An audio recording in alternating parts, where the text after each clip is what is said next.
मुरगांवचो नगराध्यक्ष लिओ रॉड्रिक्सान बायणा दर्यावेळेची पळोवणी केली। 1.5 आनी 5 दिसाच्या गणपती विसर्जना खातीर गेमन इंडिया कंपनीक दर्यावेळे लायटी घालपाची सुचोवणी लिओन ह्या वेळार केली। तशेंच दर्यावेळे निवळ करपाची सुचोवणी ताणें ह्या वेळार केली। चेअरपर्सन म्युनिसिपालिटीचो आमचे म्युनिसिपालिटी एमी तशेंच सुपरवायझर येयल्ले तशेंच हांवें गेमन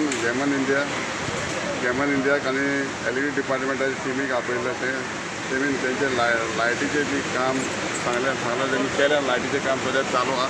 तशेंच आमी फाल्यांचो क्लिनींग चालू करतली हिंगा आनी हिंगा डिसिजन 1.5 दिसांचो 3 दिसांचो 5 दिसांचो डिसिजन जाता ते आमी सगळे बरे भाशेन डिसिजन जावचे आनी लोकांक बरे भाशेन येवपाचें आमी सगळी सोय केलो सगळे कितें खड्डे ते सगळे पुरोवन माती बी घालून आमी लोकांक येवपाची तशेंच तेजी एक बस येता खोड्यासून येता गणपती तसोच मंगळूरसून येता बायणासून येता।